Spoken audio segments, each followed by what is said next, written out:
Well, welcome everyone. This is actually our last parent webinar of the school year. My name is Cecile Gregoriades. I'm the Director of Communications and Marketing here at EB. Our topic today is how to best use educational tools to support your child's learning over the summer in areas such as math or literacy. Our presenter is Maggie Schoon. Maggie is the curriculum coordinator and instructional coach here at Ecole Bilingue. She's been with us at EB since 2015, so past 5 years. And Maggie's role, or many roles, but one of her main roles is to support the harmonization between the French and English program at our bilingual school. So we're going to be together for the next 25 minutes until 9:30. And we have such a small group, so of course there will be time for questions at the end of the webinar if you want to ask them. You can either use the chat function or you can just raise your virtual hand on Zoom and Maggie will take your questions. All right, Maggie, feel free to get started. Okay, well, thank you everyone for coming today. I'm going to share my screen and as Cecile said, we're going to talk about some educational technology tools. Before I get into the specific tools, one of the things that I want to share is that a lot of people worry about too much screen time with kids, but at the same time, they want to utilize the technology that's available to help their kids with reading, with math, especially during the time that we're in right now where students haven't been in person in school for 3 months and now they're looking at a couple months of summertime. So I just want to mention a couple things before I start talking about the specific tools. One of the reasons that research cautions against too much screen time is because of what kids are missing when they're on screens. Meaning that if kids spend 3 to 4 hours a day watching TV and playing video games, then that's less time that they're socializing with others, spending time outdoors, having physical activity.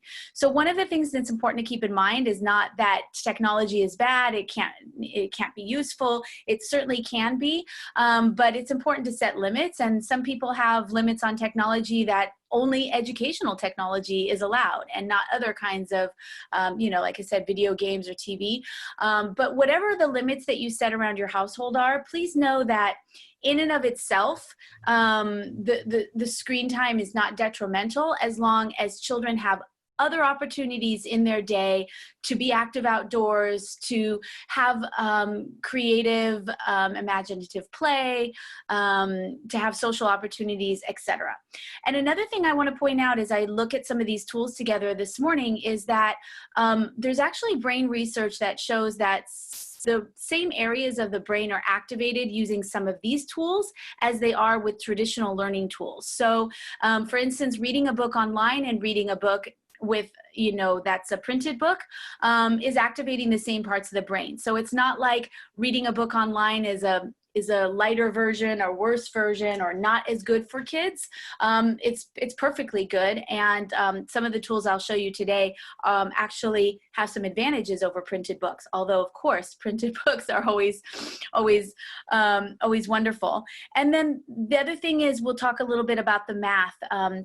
But interactive educational sites also have shown in the research that they are engaging the student's brain. We'll look at a math site where students actually move around manipulatives on the screen. So that actually is the same area of the brain activated as when they take actual objects and do hands-on manipulation. So some of that research is interesting, and hopefully it comforts people to know that some of these tools are actually good for your kids, even if you want to put some limits around screen time. So I'm going to take you through a few of the tools that we rely heavily on at EB, and it's because we've shopped all of the best things out there and we feel like these tools really have something useful to offer families, and that's why we've introduced them even well before the distance learning period as enrichment tools to be used at school and at home. So the first one I want to talk about is RAsKids. It's a site for kids to read. They read leveled books, so it targets your child's independent reading level. When you go into a library or a bookstore, you'll find a lot of picture books that are meant to be read aloud to kids for the most part, and you'll find a lot of chapter books that are for fluent readers. Along your child's reading journey through elementary school, and it starts in preschool actually with pre-literacy, but along that journey, they read at a different level. And students don't get to an adult reading level until approximately the end of 8th grade. So they're on a gradient from A to Z, and that's why this is called RAsKids. It stands for Reading A to Z, because they're all those levels in between. So an A, B, or a C would be a kindergarten or beginning 1st grade level. An M or an N might be end of 2nd grade, beginning of 3rd grade, and so forth. So at school, we have lots of leveled books in our classroom libraries that we can offer students. But when they're at home, sometimes the books that you have at home, even if you have a lot of books, may not be targeted to your child's independent reading level, meaning they're great books for you to read aloud to them, but the child might have trouble, reading them on their own. So what's great about RAsKids is that they're leveled books and they're targeted to your child's level. And the teacher has taken every child's settings to allow them to read just the books that are close to their level. So they might put a few levels below your child's independent reading level so that they have some easy books to read, but not too easy, and then some that are more challenging. There's a lot of fiction and nonfiction. RAsKids really honors student choice, that they have a large selection. There's ABC and phonics books for younger kids. In English, they can listen to books, which is very important. And they can also read books and take quizzes. In French right now, they can't listen to books, although we're building our own recorded library of the French titles on RAS, and that's hopefully going to be shared with parents soon. And students can also record themselves reading, and their teacher can hear that. So that's a wonderful way to motivate your child to read aloud to their teacher, knowing their teacher is going to hear that, and then their teacher can respond.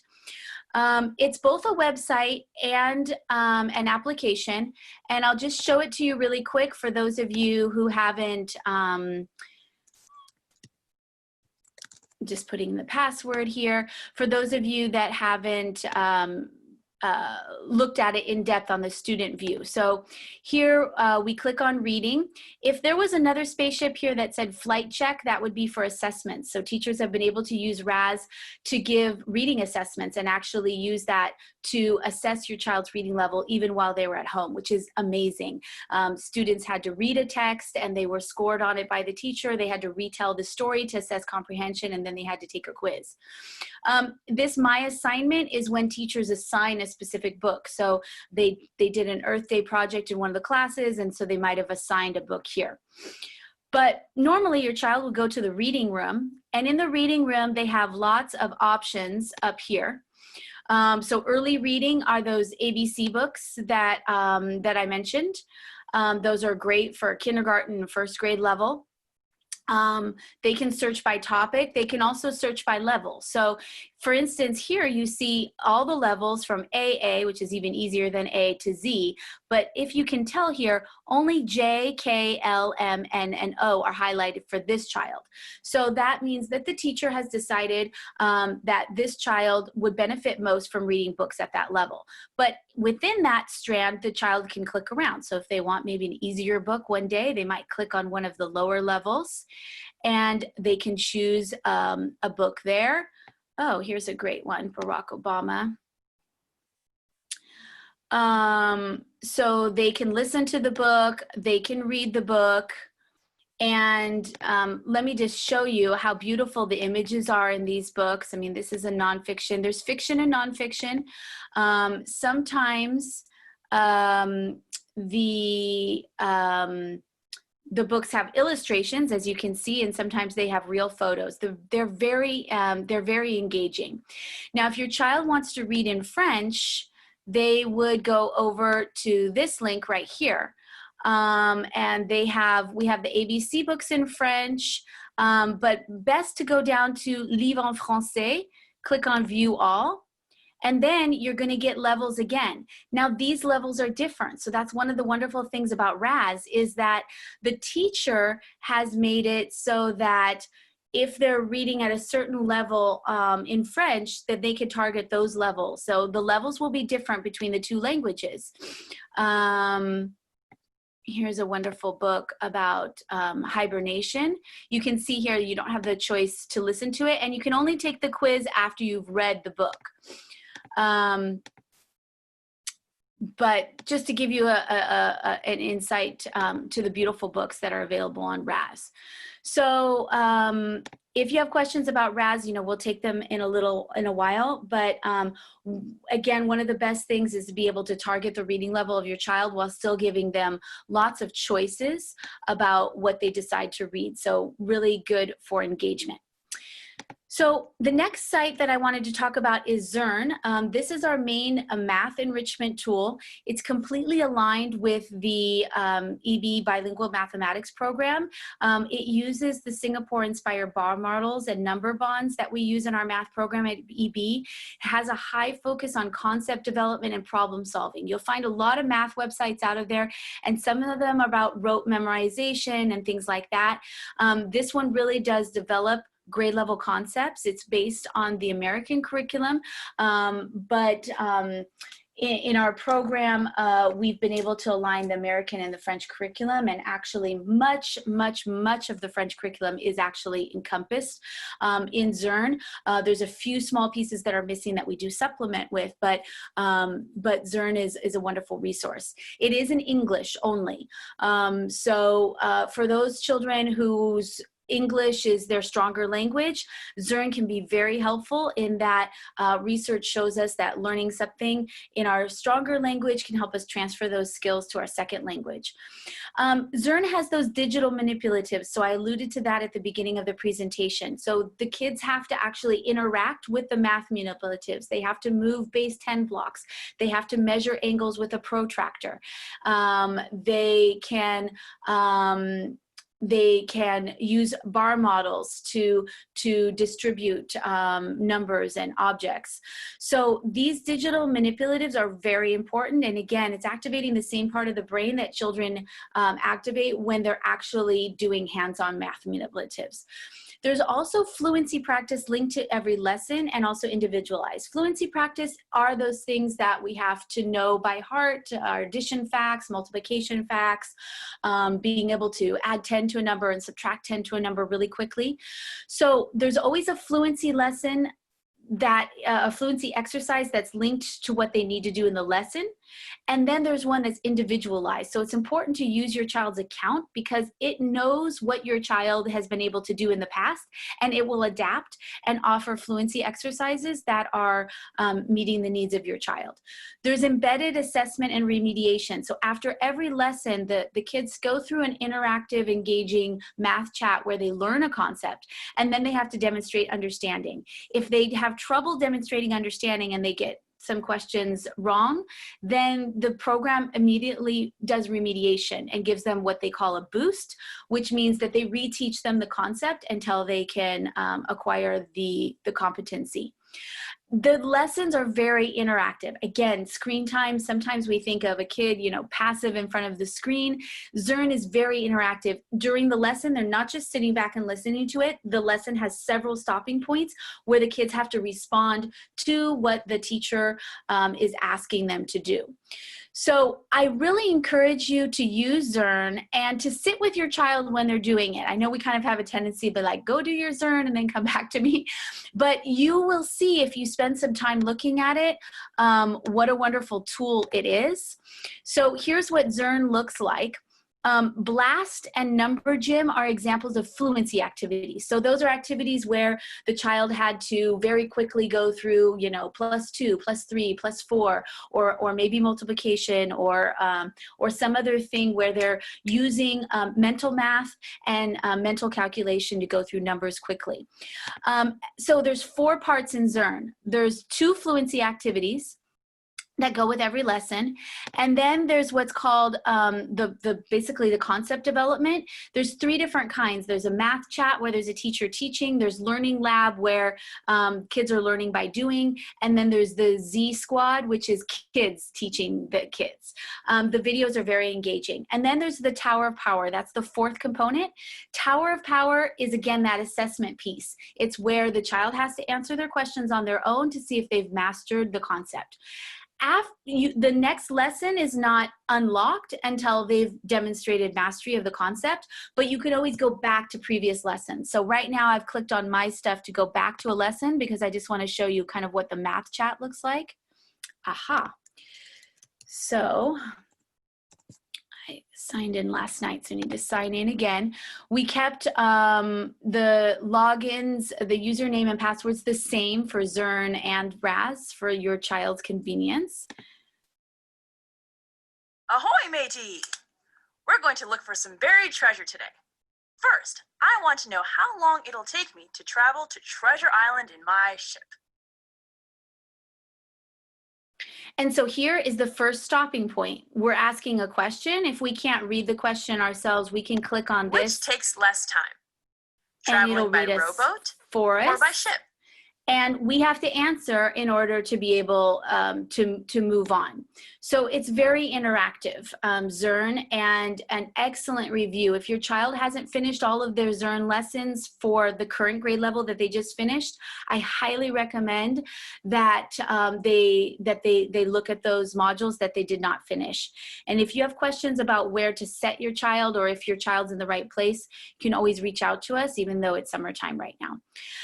Epic is another great website for books. So going back to reading, what is the difference between Epic and Raz? Well, Raz books are kind of all the same format, and they were written to be leveled books. So they were written to be a level M or a level N or a level B. Epic is more like a digital library. So you'll find lots of books that exist in print in real libraries, but here they have a digital format and they're found online. There's 35,000 books in English and over 500 in French. So not as many in French, but a few in French. There's a searchable library filled with fiction, nonfiction. There's collections that have been assigned by your child's teacher that they can revisit this summer. Kids can listen to books, they can read books, they can take quizzes, and some of the books also have the levels. So if you know your child is like a level M, for instance, not all of the books on Epic are leveled, but the ones that do have a level, you will see it on the info page. So let me show you Epic. Epic is just a beautiful, beautiful site and a wonderful resource. So I'm not sure I'm still logged in, but yeah, no, I guess I am. So I wanted to show you the collections. To get to the collections that your teacher has assigned, you click on Mailbox. So for instance, this was a collection called Tour du Monde, which I made for our recent Défi Français when we were going around the world. And I found all these great books that were about the different places that we were visiting on our Tour du Monde that we had a couple weeks ago. Going back here, so they had a unit on space in 2nd grade. They were reading a book in French that took place with, you know, extraterrestrial chickens, and so we put together a space collection for the kids. And again, you can just see like all the beautiful books that we have here. Daily Double. I just got a little thing for logging in twice. Well, I still got a little. So when you open the book, again, see right here, it says it's a level M book. So like I said, if there is a level attached to the book, it will be there. And you just flip through the pages. Some of them are picture books with beautiful illustrations. There's also comic books. Again, there's fiction, there's nonfiction. One of the things that I love about Epic is that you can really build engagement by talking about student choice. Also, there's these Epic originals. So there's some books that don't exist in print but have been written just for this this format. So Kitty and Dragon is one that my child's been interested in. This Adventure Kingdom is a comic book series. But one of the things that's wonderful about Epic is you can search for topics. So for instance, I searched for flamingos the other day because my daughters love flamingos, and look at all these, you know, beautiful books that I find, and I can click on every one. I can see the age range and the level, and then I can go ahead and read that book. And again, the images, you know, are really beautiful in these online books. So, you know, the students could be, you know, doing research on something, and here they type in castles and they'll have all kinds of books. Did castles have bathrooms? That looks like a funny one. And they'll have all kinds of books, you know, on their building castles in Minecraft. That's cool. Sorry, I get distracted because it's just such a beautiful site. Literally thousands and thousands of books at your fingertips. Your child already has their account. They can use it all summer to read books that interest them, which is a great thing to do over the summer. There's a lot of assigned reading during the school year, and in the summer we want kids to just enjoy reading what they choose. I'm going to go really quickly through the next tools because those were the three main ones I wanted to talk about, and I know we want to get to questions in just a few minutes. So one of the ones I wanted to discuss really quick was ABC Mouse. We have partnered with them to get you free access until September. So this is for kindergarten, first and second graders. It covers all areas, but it focuses a lot on reading, and it's a very interactive game. So if it's more on the kind of video game end of tech tools, so not quite as academic as the ones we've looked at, but again, it's summer. If you want your child to just have fun for a few minutes on their device and still be learning, ABC Mouse is a wonderful, engaging, interactive game-based learning program that allows them to do that. I'm just going to show you a few photos of this one. So there's a learning path. You can set the site to their grade level, and they go through different lessons. They can also so this is their learning path. So she was learning about prairies, and she learned about different prairie animals there. This is their math center. So all kinds of math games, spiderweb shapes, asteroid number blaster, subtraction, space maze escape. There's a map, so they can either go in the school and do the lessons and the learning path. They can also go to the zoo, they can go to the farm, they can go to their own room, the library. There's different activities in all of those things. Here's the zoo where they can learn about different zoo animals. I mean, Estelle was coming back to me with all these facts about camels. I was like, where'd you learn that? She's like, ABC Mouse. There's also a library in here with lots of digital books. This is the classroom where they can click on the screen, and they can also click on some of these other things to do things in the classroom. Adventure Academy is made by the same company that ABC Mouse is, but ABC Mouse was so popular, people said, well, my child loves ABC Mouse, but they've grown out of it. Do you have something for older kids? So they developed Adventure Academy. It's for grades 3 through 8. Again, it's a game, okay? So it's very interactive. There's a lot of choice activities that covers all content areas, and the kids make their own avatar, and they can also interact with other kids that are there, kind of like I guess, you know, Minecraft and Animal Jam, Roblox, those kinds of things. So they're, but it's all controlled, and much more controlled than those apps. Adventure Academy, it's very limited the interaction they can do, but if there's another kid in the library, they could, you know, chat with that child about what they're learning. Again, we've offered all of the parents on the summer learning resource document a class code, a school code, where you can get a free account through September. So if you want to try this out this summer and see if you and your child like it, and it's a fun way for them to learn, you can do that. So this is the Adventure Academy, grades 3 through 8. They go in the academy, which is like this like kind of fancy private school. Here's an example of, here's the child this is my daughter's account, but here's some other kids. You know, there's Millie, Avery, Jade, milling about. This is the library.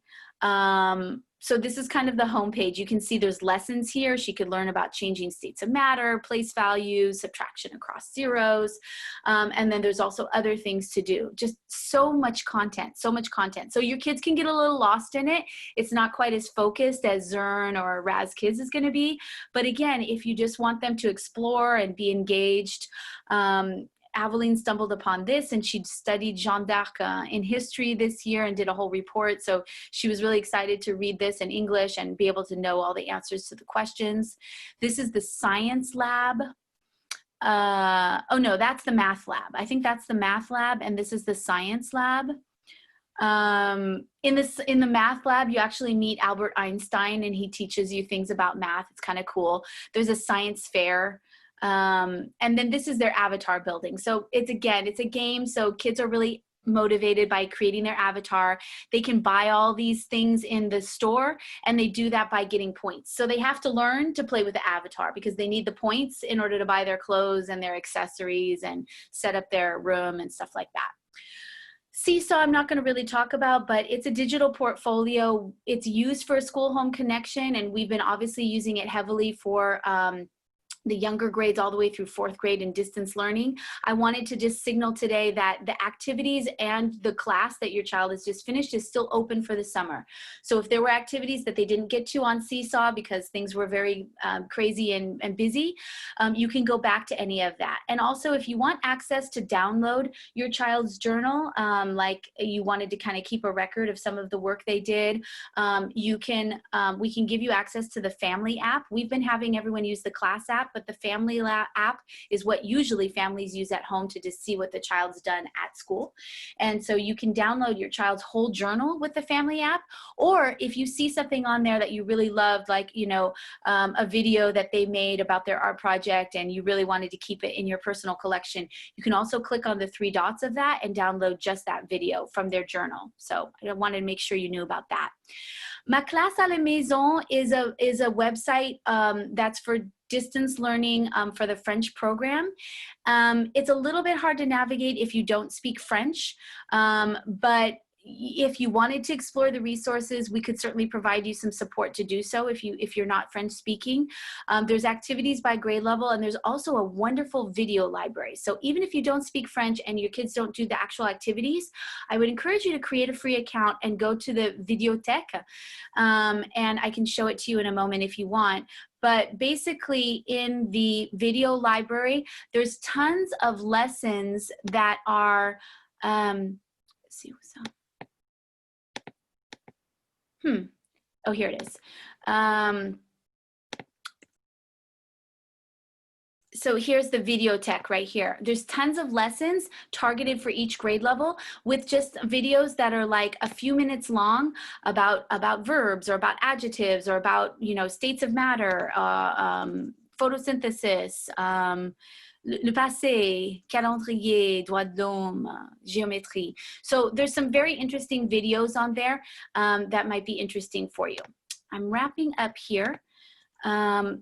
So the last thing that I wanted to highlight was that you have, these documents have been shared with you. They are summer learning resources for every single grade level. So there's links to all of the EdTech tools that I've talked about today, as well as links to lots of other resources. And there's also links to offline resources. So I know today's talking about EdTech tools, but I just want to let you know that that document has a whole list of activities that your child can do with paper and pencil that will keep their learning active and fresh this summer, even more important than in past summers. So please do check out that summer learning resource document if you have not already. It's in the messages from your the division directors that just went out recently. And there's links to other videos there, other websites, other apps, ones that I didn't talk about today, but that each grade level teacher felt were worthy enough or interesting enough to share with you. So please check out those documents.